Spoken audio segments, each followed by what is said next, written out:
You're listening to episode 76 of The Secular Buddhist.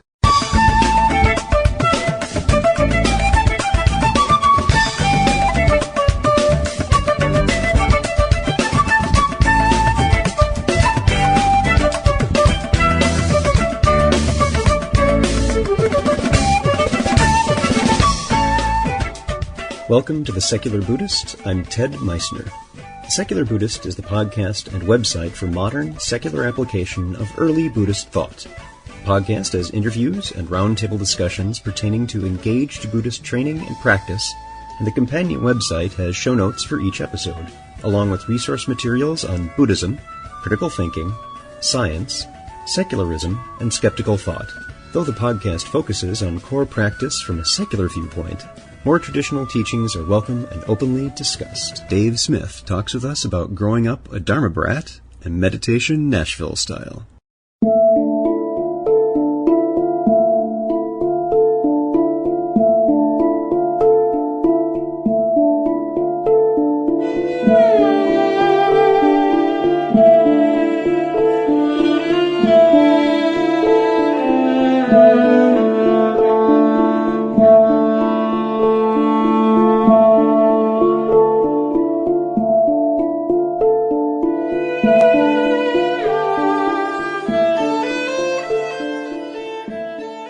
Hi everyone. As many of you know, I was fortunate enough to attend a secular Dharma retreat at Berry Center for Buddhist Studies recently, led by Stephen and Martine Batchelor. One of the best aspects to that retreat, in addition to meeting several people face-to-face that I've only seen through the magic of computers, was making new friendships with some truly impressive people. We practitioners really do come to this path from such a wonderful diversity of backgrounds and stories, and how we share this teaching with others manifests in very inspirational ways. Dave Smith believes that the Dharma has saved his life 3 times. He began his Dharma practice in 1993, studying sitting with various teachers at the Insight Meditation Society in Barre, Massachusetts. After a solid decade of drug and alcohol abuse, touring at a ska punk band and living in Amsterdam, he hit bottom and began actively involved with 12-step recovery. He just recently graduated from a year-long training program to teach and facilitate meditation groups under the guidance of Noah Levine. Dave is dedicated to bringing mindfulness practice into jails, rehabs, and any institution that will allow him to do so, and he has plans to continue his study and practice with Noah to become an empowered teacher of Buddha Dharma. Dave lives in Nashville, Tennessee, where he also enjoys writing, recording, and performing live music. Just a note to the listeners that all the books Dave mentions in today's interview are on the web page for this episode, along with Dave's CDs. If you're interested in the training program we talk about, that's linked too. So, sit back, relax, and have a nice orange juice with just a touch of mango. And our guest today is Dave Smith. Dave, thanks for being here. Thank you. So I wanted to chat for a minute about the fact that you and I were both at the Secular Dharma Semi-Treat, is what it was called, with Stephen and Martine Batchelor at Berry Center a few weeks ago at the time we're recording this. And we got to talking a little bit about what your background was. And to me, this is really fascinating because it was after the Semi-Treat was done and you and me and Stephen and Martine were sitting at the house where they were staying before they got on their flight and were going. And you were still there because you were working up the street at IMS on something. So I heard a little bit about your background, but I'd like you to tell the people who are listening to the podcast why you're a Dharma brat and growing up in the community. Totally. Yeah, I was just really fortunate. I grew up in a small town about an hour west of Barre called Williamsburg. And one of my high school friends or teenage friends was a kid named Hanuman Goleman, who's actually still one of my best friends today. And his father is Daniel Goleman, sort of, the emotional intelligence guy. And, he grew up around, Joseph Goldstein and IMS and, Ram Dass. And I was sort of introduced to those people as a teenager. And so I would go to Danny's house and, we'd be hanging around and, just kind of doing teenager stuff. And And I knew that there was something going on there that was really cool. I wasn't quite sure what it was. I grew up in, southern New Hampshire. I grew up in very sort of 80s blue-collar suburban America, the John Hughes world, Mm-hmm, mm-hmm. And I got introduced to these really just cool people. And, so we'd go, I know Joseph Goldstein and Sharon and a lot of those folks would be at his house for Thanksgiving from time to time. And so I was just kind of grew up around that a little bit. And really what happened for me was when I was 18, I was in this really bad car accident. I actually was with my girlfriend. We got run down by a drunk driver. And she was killed. And it was like just horrible, worst case scenario type of life experience. And so when that happened, I was just, suffering and I was just confused, and it was just really pretty horrible experience, obviously. And what happened was I ended up going up to, to IMS with Hanuman and his mom. They brought me up there to meet my first Dharma teacher, whose name was Stephen Smith. And, we sat down and I sort of told him the story of what had happened. And, it was a pretty intense experience just talking to him. And he just sort of talked to me a little bit about his experience being a monk and meditation and the Dharma. And, we talked about the First Noble Truth, like in great detail. And it was like the first time in my life I felt like an adult was telling me the truth about life. Because the way that he explained the First Noble Truth and the way he explained that my heart and my sort of mind and my whole being had just been totally torn open to like the suffering of the world. I was like, yeah, man, like what else you got for me? That sounds like where I'm at. Yeah, and particularly at that time, that was just exactly what you were experiencing, is the full face of suffering and that loss and impermanence and all of it in one ugly bundle. Yeah, exactly. I mean, it was just like, and I didn't know what to do, and no one else knew what to do. What do you say to somebody? It's like, it's just awkward for everybody. My parents didn't know what to say, and my friends, it was just, I didn't have a lot of support. And then right after that, I met him actually over at IMS. It's funny, too, because when I had that conversation with him that morning, it was actually in the upstairs bedroom at BCBS way before it was even BCBS. Oh, wow. It was just like this farmhouse that they had, and we like got to stay there once in a while. Yeah. And so we went over to IMS, and we sat down in the hall, and he basically gave me like mindfulness instructions. He sat across from me and then brought my attention to my breathing, present moment, body sensations, the drill. And like immediately I totally got it. I was like, wow, I didn't realize that I could actually choose to not pay attention to the suffering, the stories, the anger, the frustration, all the shit that was going on in my mind. I was like, oh, I can take a breath and pay attention to that instead. And I was like, oh my God, this is like total freedom. Yeah, yeah. So in many ways, I joke that I've sort of been like chasing that first breath over the last 20 years because I've never had a mindfulness of breathing experience as profound as that first one. Mm-hmm, mm-hmm. And I just really got so much relief from that first encounter with that first Dharma teacher that I was like, this shit is totally cool. Yeah, that's fascinating to hear that a lot of people come to the practice through deep suffering. Not all of us, but a lot of people. It seems to be a pretty common thread that whatever their standard coping mechanisms aren't quite cutting it.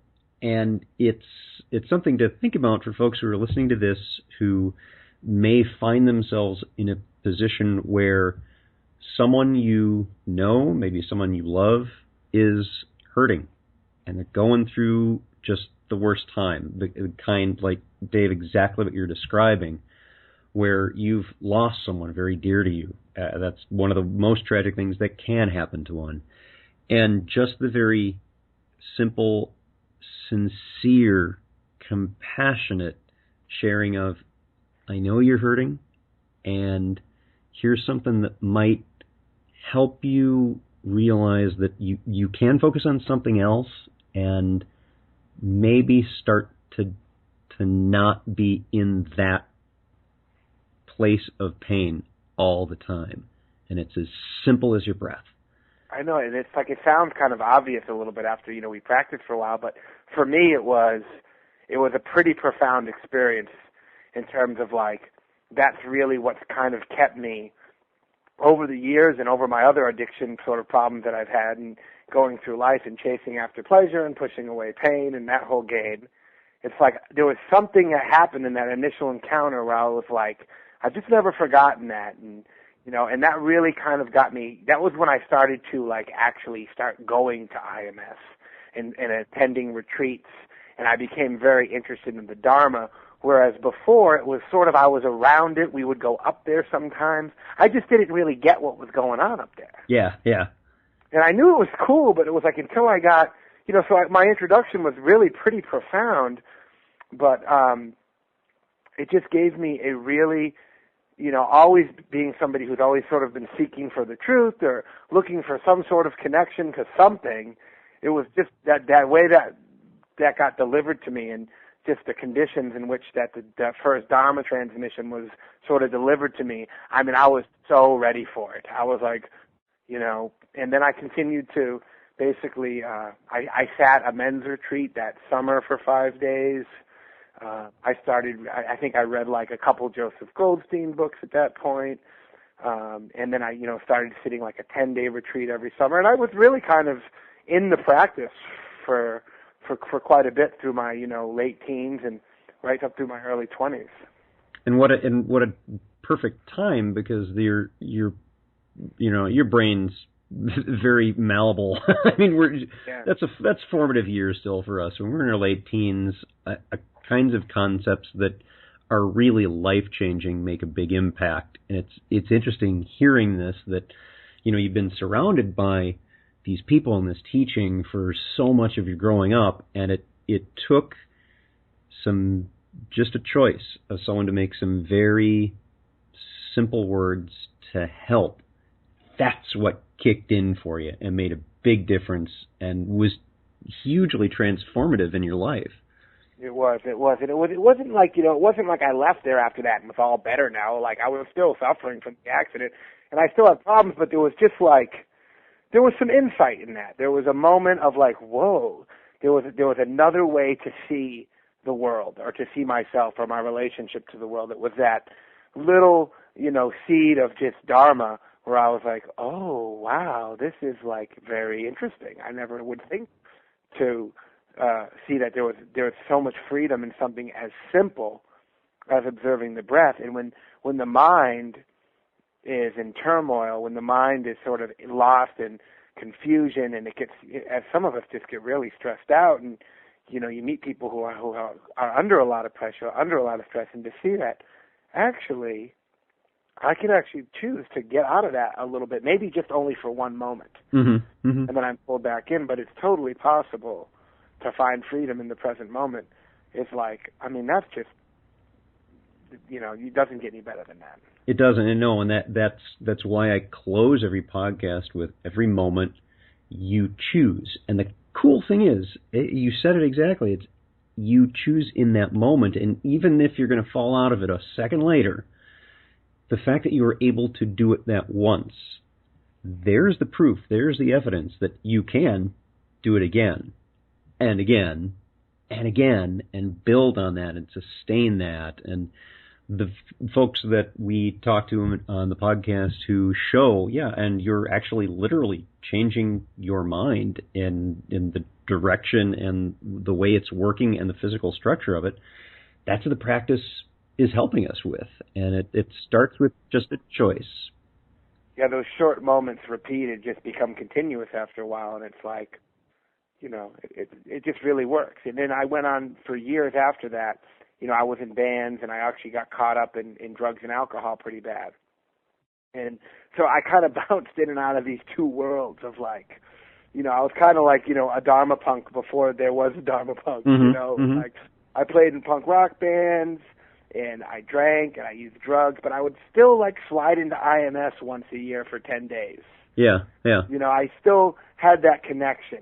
And, so it was profound enough that it wasn't something that I ever really lost. It was sort of something that I would return to. But unfortunately for me, like what it turned into, it was one of those things. It was like, until I was really suffering, then I would return to my practice. It sort of became like, the go-to place when life got really too bad. I was like, when life got really stressful and I was going through some hard times, I would just return to my Dharma practice.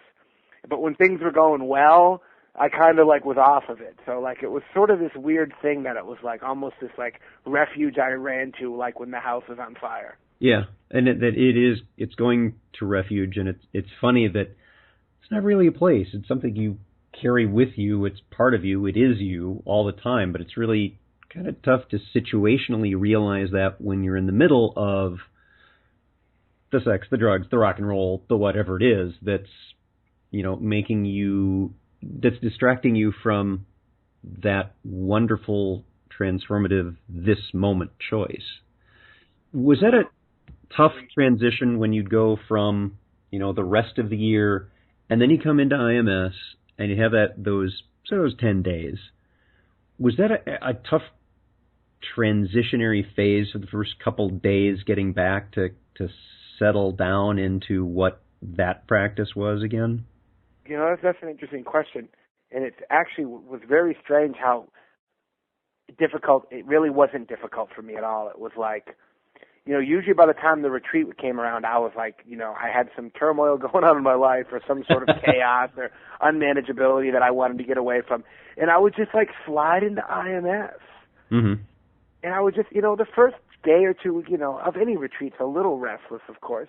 But I kind of was like, I would drop into the Dharma and connect, and it was like, it was very interesting how easy it was for me to drop into retreat. Not to mention, of course, I'm at retreat, so I'm doing the 5 precepts, so I'm not, getting high or drinking or whatever. It just wasn't ever really a problem for me. I could drop in, I could do 10 days, I could have great retreat, feel really connected to the teachings, really connected to the teacher, and then, of course, would make all these, like, totally big intentions about how when I got back to the world, I was going to continue my practice. And I was, and literally as soon as I got from, because I was living in Boston for many years, as soon as I got from IMS to Boston, it was like I was back in the bar room running my mouth and stuff. It was like, it was just crazy how quickly I could drop in and then leave retreat and just be caught back up again. I wonder if that ease of transition was maybe one of the problems of why you were able to flip back and forth so quickly, is that there wasn't really even much of a speed bump between the two lives that you had going on. Yeah, it was just really weird in that way. It was like I could totally do it, and both lives seemed good, but it was like I knew the Dharma was sort of one of those things, that I would be like, well, if life gets really bad, or like if this rock and roll business doesn't work out, like I always in the back of my mind, I was like, I could always just kind of like do that path. It was like sort of this like, it was sort of like my fallback. People say, fallback. Most people fall back into a trade. But for me, it was like, well, I could always just fall back into the Dharma. Right. And interestingly enough, that's exactly what happened. Mm-hmm. Mm-hmm. It's like I sort of come full circle. And on some level, I knew I would. And I mean, of course, when you're on retreat, halfway through the retreat, you're hearing the Dharma talk, and you're like, I want to be a Dharma teacher. And like, you get these inspirational moments where you want to go to Burma and be a monk, or right. It's so you have these like romantic Dharma moments, and it's like, and I had many of those. But then it would be like I'd get back to the world, and it'd be like I'd be playing gigs and partying, and I'd be like, well, maybe I will be a monk like later on or something. Like, right. It was like so. My mind was in both places a lot of the times, and I think that it was somewhat useful to me in terms of like helping me get out of that quicker, because I knew that there was this other way of existing in the world. Yeah, and what a great thing that you had that, and you knew that was there, and that was a saving grace for you. So moving forward then, so you're kind of leading this double life. How did you first run into Noah? Tell us about that. What kind of led up to that? That's an interesting story. I haven't talked about that in a while. I was 6 months sober. I just gotten sober. I'd quit my band. I'd moved back in like with mom and dad, basically like 28 years old, back at mom and dad's trying to figure things out. So I go and sit the 3-month course at IMS, which I don't recommend to anybody with 6 months sobriety, but I did it. And so, it was a great retreat. It was really difficult, but it was exactly what I needed. And then we broke silence, and I met this woman who I've never seen again, never talked to before in my life. I had one conversation with her, and she said, "You have to meet this guy, Noah Levine. You totally remind me of him. He's this punk rock guy. He's in California. He just wrote a book called Dharma Punks. He's Stephen Levine." She just gave me like the little, she gave me like the biography of Noah Levine in like 2 minutes. The elevator speech, yeah. Yeah, and then I never saw her again. And then I'm driving back to my parents' house, and I stop in a small town called Amherst, Massachusetts. And I walk into the bookstore, and in the window of the bookstore is Dharma Punks, which had just come out. And I'm like, this is ridiculous. So I buy the book, go home, and like basically devour it, and just was so psyched that there was a guy like Noah Levine who existed, who basically very similar story, similar attitudes about life and punk rock and music and everything. And then I basically, at that point, Noah he had just sort of come onto the scene with his book, and I emailed him. And so we kind of, for maybe the first, I guess, maybe 6 years, I just sort of emailed him back and forth, and we maybe talked on the phone a handful of times. We weren't really that close, but, I definitely felt a kinship to him a little bit, Yeah. And it wasn't until I moved to Nashville, actually, that I really started to get, that I actually really reconnected with him and started working with him in the capacity that I do now. Tell us more about that, because you ended up going through some training. Tell us what led up to taking that and how you ended up in Nashville. Yeah, Nashville, right, from Boston to Nashville. Right. To pursue the Dharma. Not change. Pursue the Dharma in Nashville, Tennessee, the mecca of the Western Dharma. So weird. And so I was sick of living in Western Massachusetts, and I was I had like a small residential concrete business. I really just wanted to get back into music, because I had some sobriety under my belt, and I thought maybe if I give music another chance, and I'm not drinking and doing drugs, maybe I could actually make another, maybe I can do okay. Yeah. So I moved down here, and everything basically, the day I got to Nashville, my whole world fell apart. My wife left, and we got divorced, and so a lot of these plans that we had made fell apart, and basically I ended up getting a job working at a drug and alcohol treatment center. Not by any reason of wanting to do that, it just sort of was the job that I ended up getting at the time, and I worked there for about a year.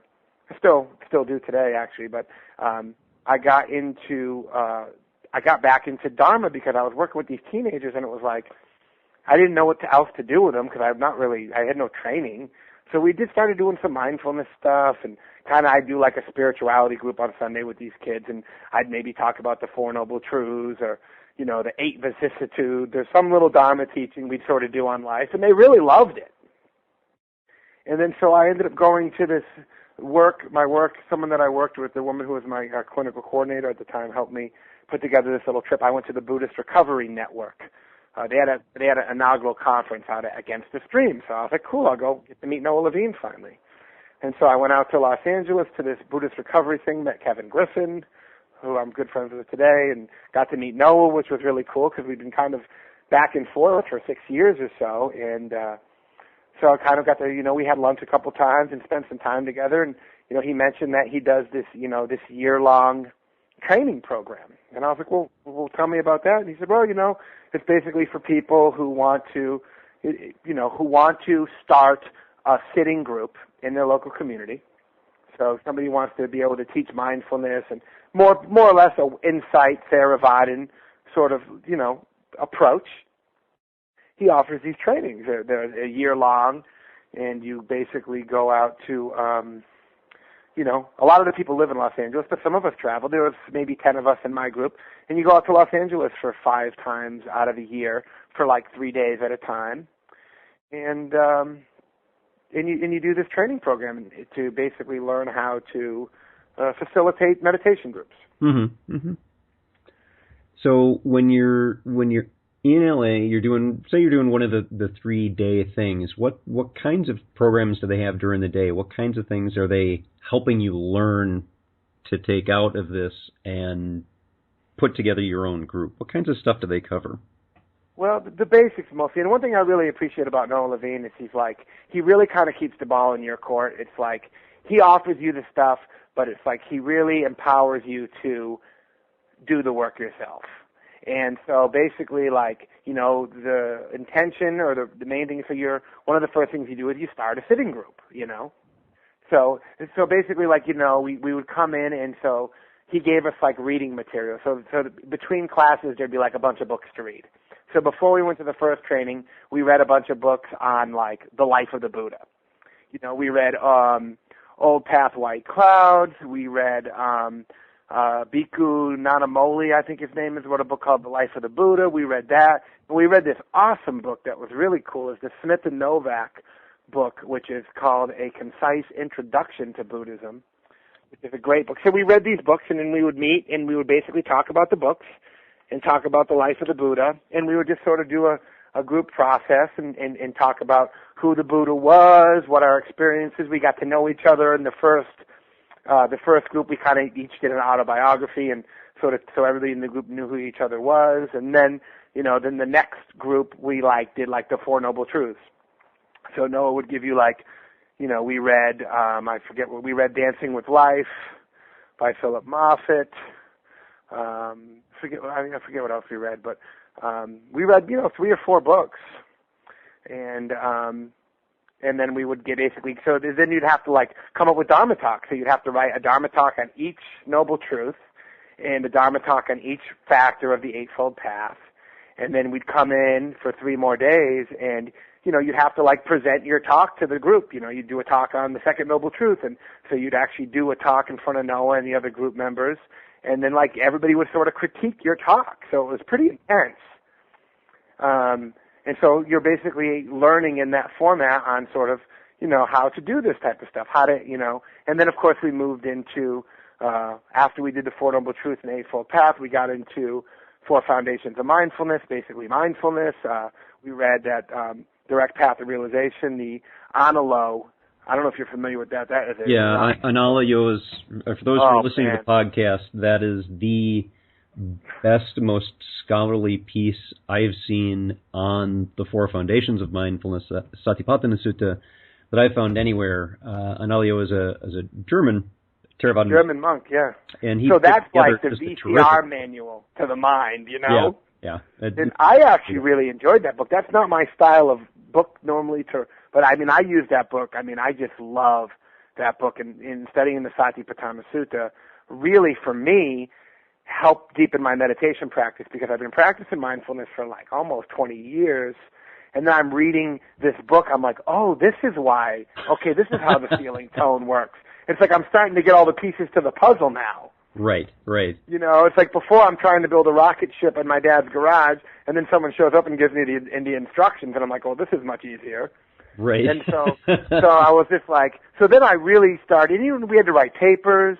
It's a pretty intense process.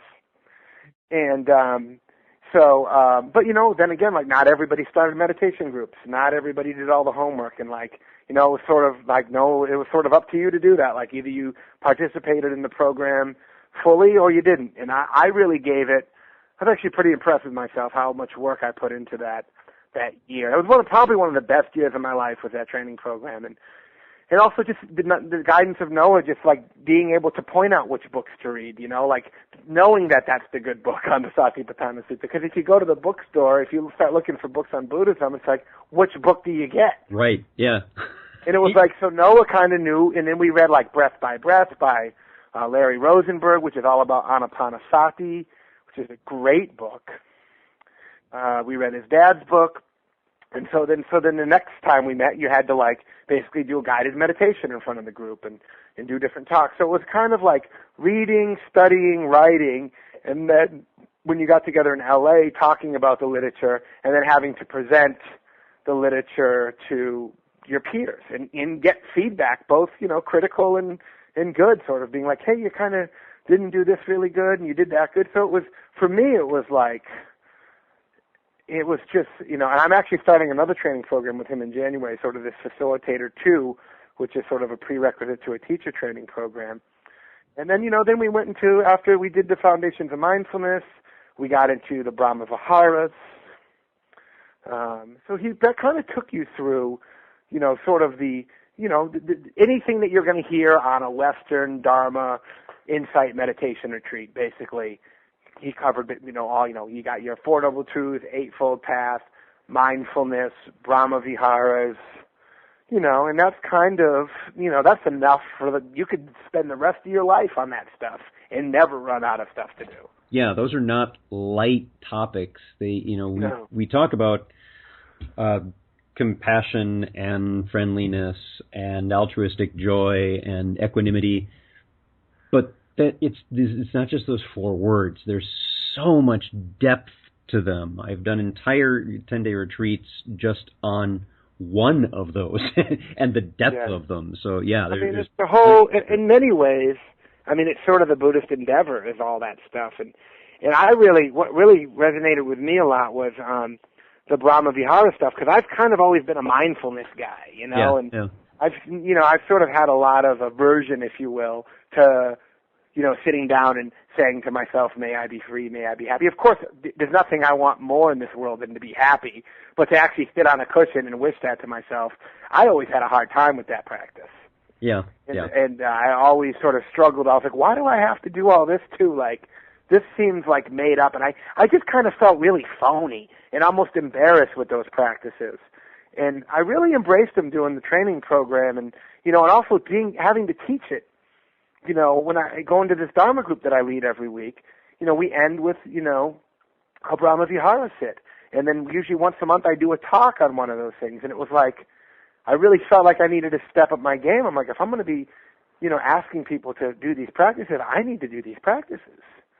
And one of the things that really blew me away was Noah's dad has a book called Unattended Sorrow.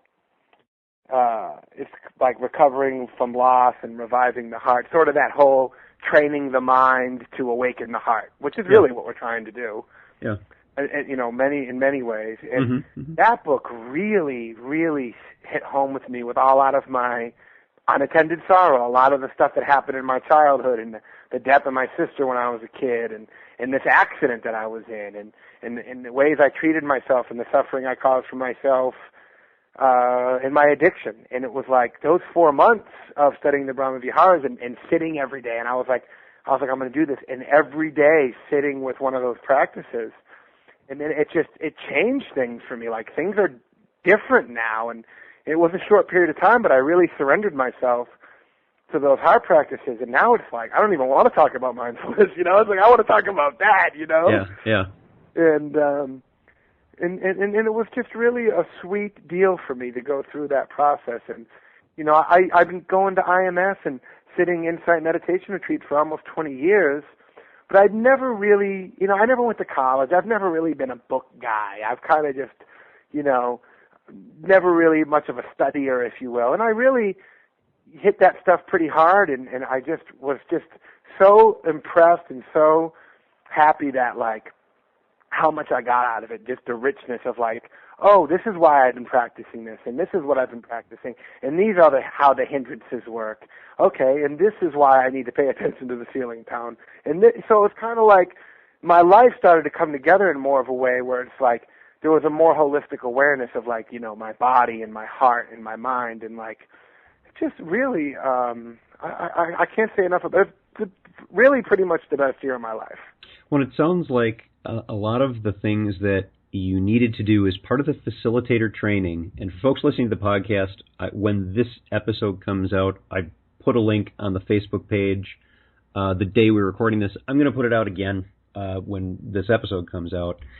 It sounds like there was, you had many years of practice. You grew up with this, and you had some pretty hard events in your life that led you to deepen your practice, but really it was being put in the position of needing to produce, not just consume, but be a contributor to this that, as you said, it made you step up your game. And that sounds like that really helped your own practice, that helping others really helped you in what you were doing.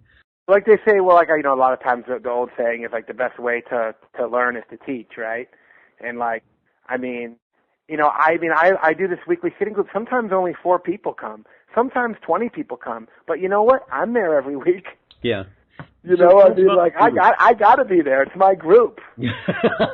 So I can't not show up. Exactly. Now, you mentioned part of the facilitator training was starting your own group. You're living in Nashville. You're thinking, okay, I'm going to start a sitting group in the Bible Belt. Tell us about that. How did that go for you? Well, I just really, that was something I was a little bit like, I was like, I'm going to do this meditation group and nobody's going to come. And the good thing was being in recovery and working at a treatment center, there was a couple people that I worked with who were like, definitely wanted me to do the group and they were like definitely going to come. So I had a little bit of a crew going out of the gate. And I just got really lucky, man. I went on the Google, Yeah. And I typed in meditation centers Nashville, and this meditation center, the 12 South Dharma Center, popped up. And so I went to like one of their Monday night classes and met a woman who's a great Dharma teacher here, who was trained by Trudy Goodman. Her name's Lisa Ernst. She does a group called One Dharma. So I went to her class and kind of introduced myself and said, I'm doing this training with Noah Levine. I need to start a meditation group. Can I start one here? And she said, and of course at that point they only had like 2 groups a week anyway. The place was actually kind of not doing so well, I guess. Like they just didn't have a lot of people doing groups there. So I got the number of the woman who was the director, and I remember going to meet her for coffee and being really nervous. Because I'm like totally was feeling like a phony baloney. I'm like, man, I got no business teaching the Dharma. Like, this is a real Dharma center. They actually have a Buddha statue and they have cushions. That was the thing that got me. They actually had cushions. I'm like, they have cushions. I'm like, I can't teach at a place that has cushions. Not a place with cushions. I'm like, I need to teach in like someone's garage out in the backyard. It's kind of what I'm thinking. And so I meet this woman, Sharon Safer, who's a pretty good friend of mine today, and I kind of went in there really nervous. I was like, I'm doing this thing with Noah Levine, and I was really like, and she was at that point was like really trying to get something going over there. So here I am nervous about getting it, and there she is, totally excited that I want to do a group. And it's just, she's like, whatever night you want to do. And so I just basically started on a Sunday night. And one thing that gave me a little bit of a jump start, and having email, of course, is so huge. There was Kevin Griffin, the 12-step Buddhist guy. Kevin. He had come to Nashville and done like a little workshop. So there was an email list that people had signed if they were interested in a Dharma group that I had gotten my hands on. So there was an initial group of maybe like 15 people who were on this list. So I had a little bit of an email list to start with. And then I just, I put some flyers up and Sharon sent out some stuff. And, for the first 5 or 6 months, it was like me and 4 friends. And, and then, 6 months into it, it was just like people were just showing up. I remember walking in there a couple of times, it'd be like 18 people there. And I'm like, I'm kind of freaking out a little bit. I'm like, I'm not really a Dharma teacher, But most of these people were people who just were hungry for something. They weren't people who had practiced a lot. A lot of the people come in and they haven't done any practice. They heard about mindfulness or they were kind of interested in Buddhism. So the cool thing was I was presenting it to people, so I really kind of had to keep it really simple. I couldn't give people, I wasn't doing talks on dependent arising. I was like, and so it was really got me in a place where I could really speak from my own experience and really speak from my heart, because I was just trying to, deliver it to regular, everyday people who were looking for some sort of relief. They were looking for some relief from some of the stress in their life, and they kind of thought Buddhism was interesting. So I kind of gave me the humility to be like, okay, like you don't have to knock everybody dead with your Dharma knowledge. Just go in there and be real and just be you. And it was like, one of the things Kevin Griffin told me, because I was talking to him a bunch when I started the group, he said, the most important thing is if you're going to teach mindfulness or teach a mindfulness group is that you're mindful while you're teaching the group. Yeah, so I went in there real calm, and I usually had a little cheat sheet that I had that was like maybe my topic, and I had a couple things, maybe a quote or two from the Buddha or a Jack Kornfield quote or something that seemed relevant. And I more or less went by that, but I do question and answers, and I just kind of kept it real casual. And we, now the group is just, sometimes 8 people show up, sometimes 15, sometimes regular, sometimes new people, and it's like I've done it so much now. I've been doing it for a year and a half that I can just kind of go in there and be myself, and sometimes I have a topic, sometimes I don't. But we always start with about 35 minutes. I do a guided mindfulness meditation, which to me is my favorite meditation that I do all week long, because it's a really pleasant sit for me, because I'm actually instructing, so I really have to really pay attention, Yeah. And then so I do a guided mindfulness for maybe 35 minutes, 40 minutes. Sometimes they let people introduce themselves. I do maybe a 15 or 20-minute Dharma talk, if you will, on just something about the practice, or just, real light, and then kind of use that to open up questions, answers, comments people have. They want to ask me a question, they want to share something that happened, and then we always close with, 15 minutes or 10 minutes of a guided, Brahma Vihara. We close with a loving kindness or compassion or appreciation, and it's just turned into, and now we have like a every other Wednesday night sit. I actually even started and people paid for it. People signed up. I did a year-long program that I'm halfway through, which was basically loosely based off the training I did with Noah, not as in-depth, but it was basically called the Dharma Study Course. And people signed up for it, so they signed up for the year. 12 people signed up. I think 8 are still in it. And we meet one Sunday a month for 4 hours. And I give them some homework and some books to read, and we sort of we went through the Four Noble Truths, and now we're getting into mindfulness, and that's been really good for me. And people have really shown up for themselves. And, a couple of the people who did that group with me are leading my Wednesday night sit now, which is a just sit. All they got to do is unlock the door and ring the bell. But they're totally empowered. They're psyched, It's like, It's so cool the first time you get to be the person to ring the bell. Yeah, the first time you're the hunchback, you're the doan, you're ringing the bell, it is a good moment, because you have that sense of responsibility, and now, like you said before, you got to step up. You've got to demonstrate what this is. You need to represent it, and that makes a whole difference than just coming in there and sitting and your mind wandering. I know you got to be focused when you're the doan. Yeah. And sometimes I sort of, sometimes it's tricky. It's like I do guided mindfulness every week, and sometimes I feel like I should let people sit in silence. But it's like, we have a format. We just stick to it. We do the just sit. And it's really been kind of interesting, because one of the young kids, this kid Luke, who comes to my Dharma study group, he's in a Dharma study group, and he's really inspired. He's a young kid, and he does the Wednesday group, and he usually comes every Sunday. Now, he's like kind of toying with the idea of doing the facilitator training thing, It's like, so it's just really empowering, people, I think, which is what Noah did to me. He empowered me. I mean, he gave me the stuff, but he's like, you got to do the work, man. And it's like, and some of the people who did the training program with Noah, some of those people didn't finish, and some of those people lead weekly sitting groups, and some of them don't. And it's like, Noah just offers the training, and it's like, you do with it what you will. But for me, it's like, I am like hooked on the Dharma lately. I mean, it's like, people ask me what I do on a Friday night. It's like, well, I made a pot of tea, and I listened to 2 Stephen Batchelor Dharma talks on Dharma Seed, like, that's like my Friday night rocking out at the movies, It's like, I'm still old school, so I got a big old stereo with a turntable and my records and stuff, but I plug my Mac computer right into my stereo, crank up the Stephen Batchelor, and just sit on my front porch, on a warm, Nashville night, listening to his talk on, conditioned arising or whoever I'm listening to. And it's like, I love it. I sat a bunch of retreats this year. I mean, I sat the Joshua Tree retreat, the Against the Stream retreat out in Joshua Tree that Noah and Vinnie Ferraro and Joanne Harper were some of the teachers on that. I sat 10 days at IMS with Ajahn Suchito, who's been a Thai forest monk for like 35 years, and sitting with a monastic for 10 days, that blew my mind. Oh, you hadn't done that before? No, I never sat with a monastic. I mean, that retreat was like, that really, really upped the ante in my practice. Yeah, that's got a different being in the feel presence to it. of somebody like that.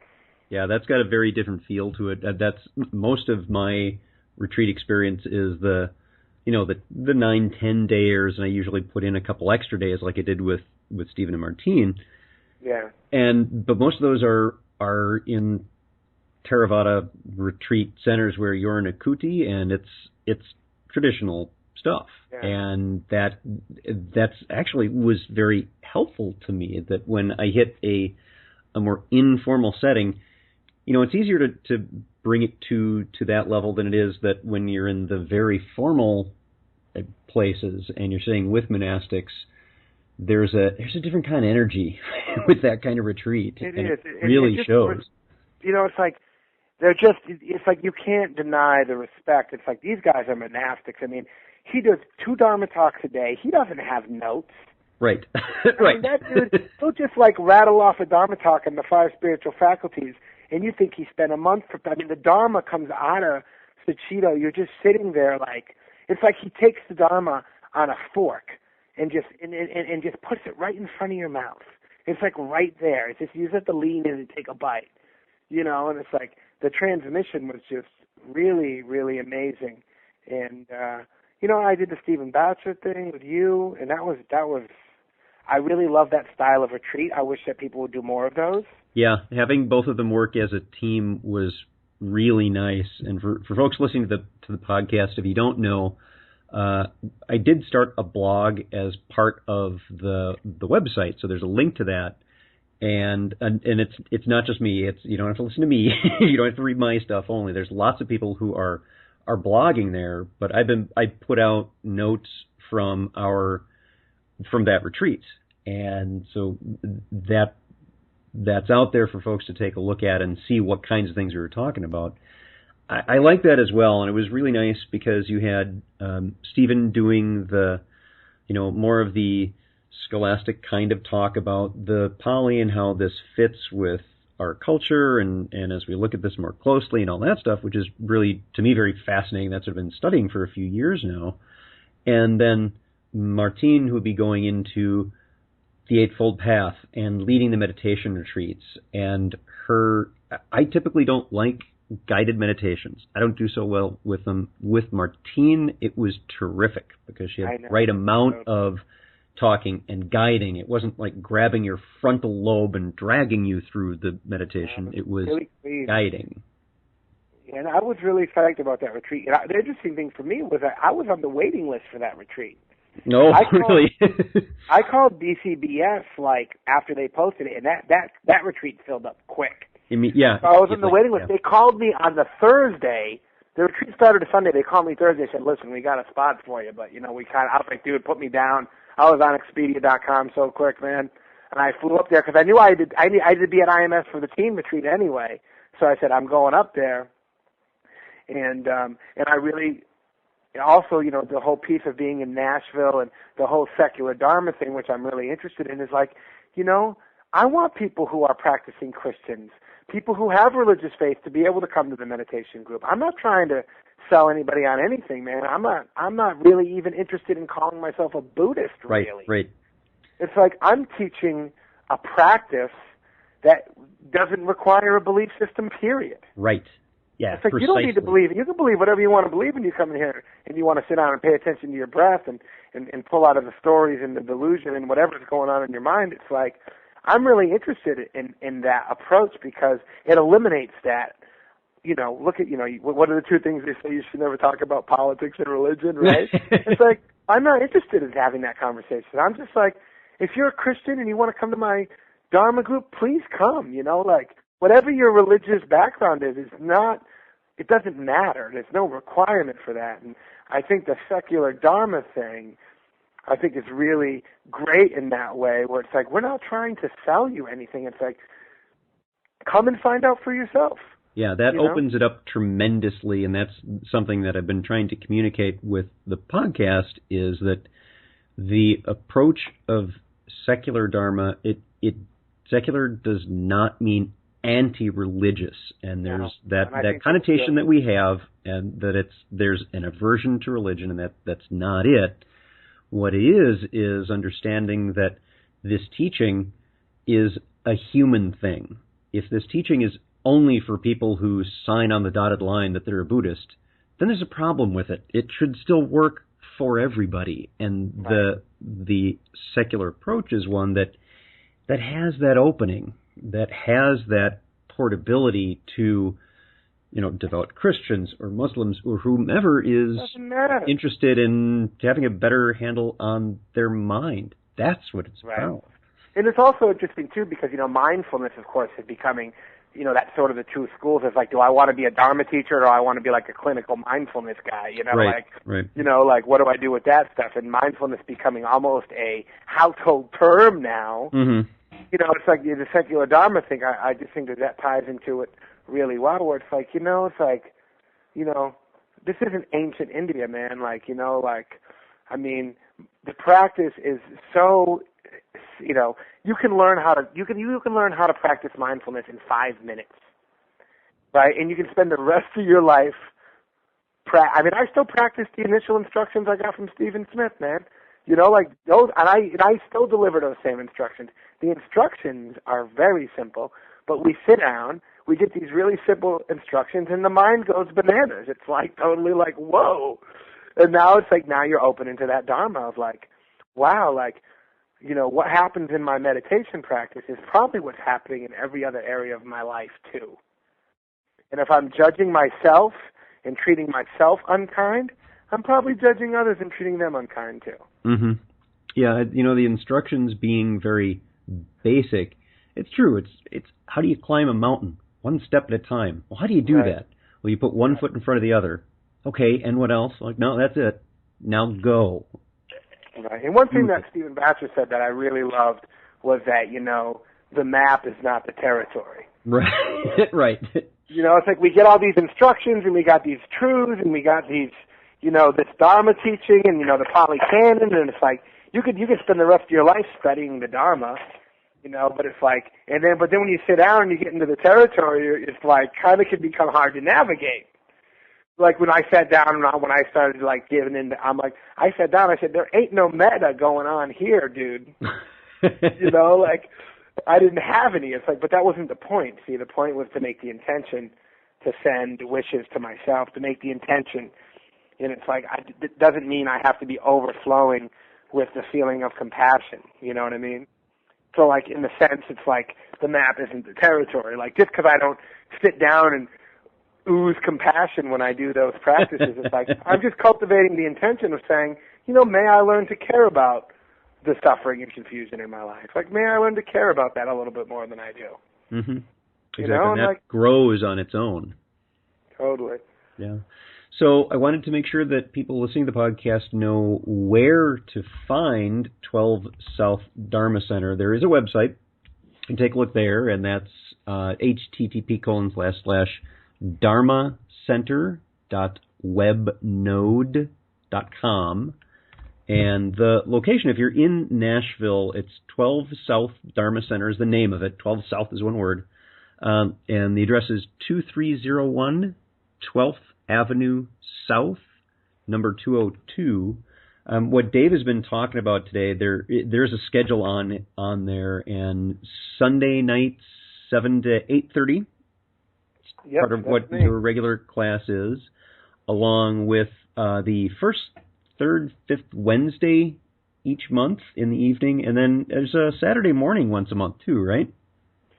Not yet. We're actually going through some changes there because now we went from, there's a lot of people interested in doing stuff. The center is actually starting to grow and do quite well, so it's like we're having some good problems actually. But so, the website's usually updated and stuff, but Sunday night's sort of the regular, and then we add some stuff here and there once in a while. We're kind of playing with the schedule a little bit, but it's a great, it's a really great little Dharma center. I mean, it's, hardwood floors. It's really comfortable.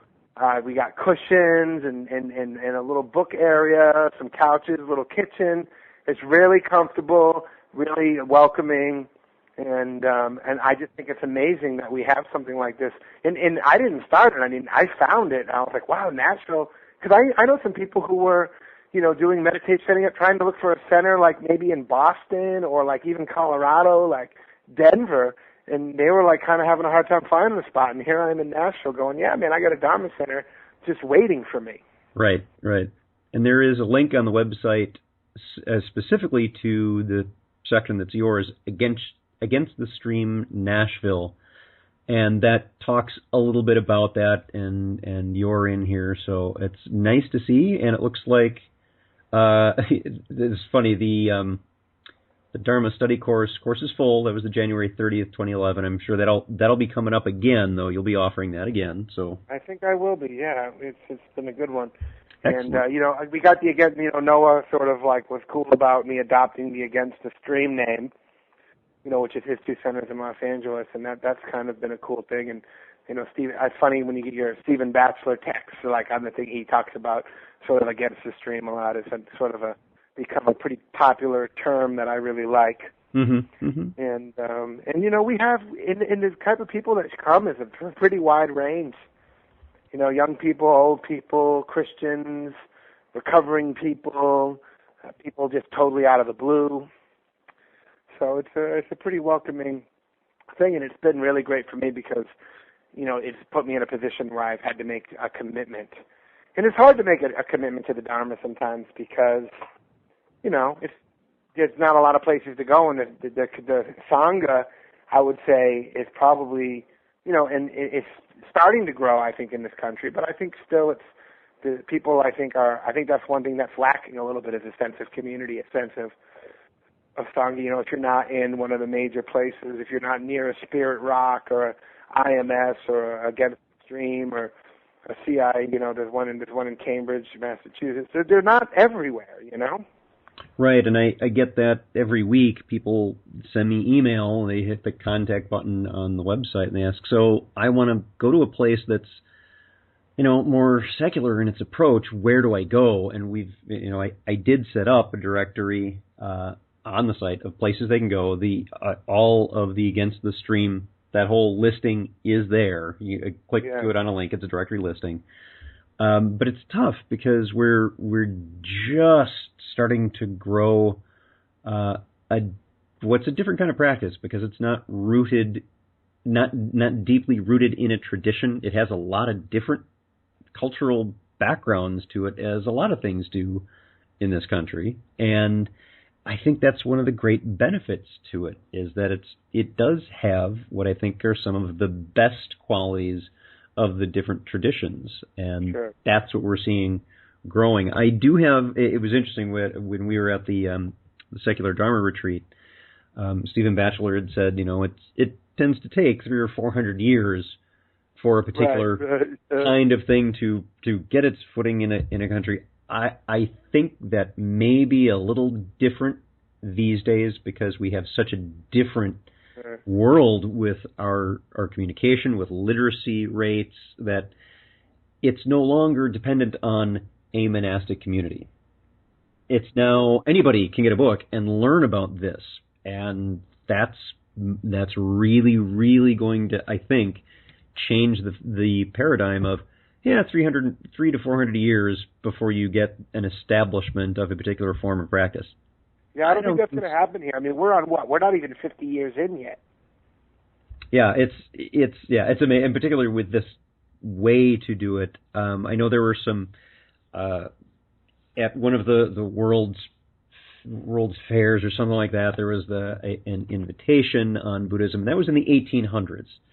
The late 1800s. So there were the initial seeds for a secular kind of practice, one that looks at being compatible with scientific views, for example, started then, and that was in response to colonialism and all that jazz. So it's fascinating how this is unfolding. And you look at what IMS started in 76. Yeah. I mean, sort of like Jack and Joseph are sort of the original, insight guys. That's like the early 70s. But like if you go back to if you were trying to study the Dharma in the late 60s. I mean, how many books were there on mindfulness or even Buddha Dharma? It's like now there's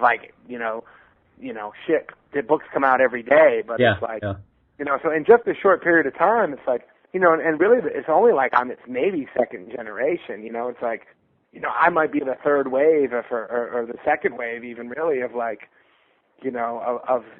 starting to become interested in making a life around this and trying to, be involved in the spreading of the Dharma in whatever form that, seems to be. But I've just been really inspired lately by so many people that I just feel like there's an appetite for mindfulness, there's an appetite for the Dharma, there's an appetite for people just really, I think, are starting to see that the world just doesn't really pay off like we think it does. Right. You know, like craving after pleasure, and we have. I mean, look at we have the entertainment we have now. Everybody has, everybody can can stream Netflix movies on their iPhone in their pocket. It's like, I think people are starting to really see that it just doesn't quite deliver. Right. And they're looking for in it, so it's like this inward bound experience of like going inside. It's sort of like the final frontier, right? Right. Who would have thought, We've been talking with Dave Smith. You can find Dave at 12 South Dharma Center, and let me give the web address for that one more time. It's http://dharmacenter.webnode.com. Dave, it's been awesome talking with you. Thanks for spending this time with me. Oh, I really want to thank you, man, for having me on here. I really appreciate it. I've actually it was great meeting you too at the retreat. And I've been listening to Secular Dharma, podcast for a couple months now. Mm-hmm. And then I think I told you when I met you on the retreat, I was like, God, that guy's voice sounds familiar, and here we are. I'm really honored that you would have me on here because I know you have some pretty heavy hitters on the podcast, and to be considered for this is just an honor and a privilege. So I really want to thank you mostly for having me come on. Here's a secret, Dave. You're one of the heavy hitters. You just don't know it yet. I don't say that. I've tried every other. As I say, I've tried every other house on the street, and I think I'm going to be stuck in this one for a while.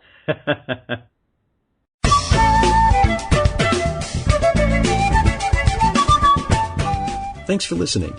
If you'd like to learn more about something you've heard in today's podcast, please come visit the companion website at www.thesecularbuddhist.com, and you'll find an entire web page devoted to this and every episode. There are also links to discussions about today's topic on the Secular Buddhist Facebook fan page. The music for the Secular Buddhist is used by permission from John Kaizan Neptune's CD Steps in Time. Additional music is provided courtesy of Monty Levinson of Taihei Shakuhachi and Rodrigo Rodriguez. Their websites are linked on the Secular Buddhist on the About Music page. Until next time, remember, every moment you have a choice. Make it the best you can. See you next time on the Secular Buddhist.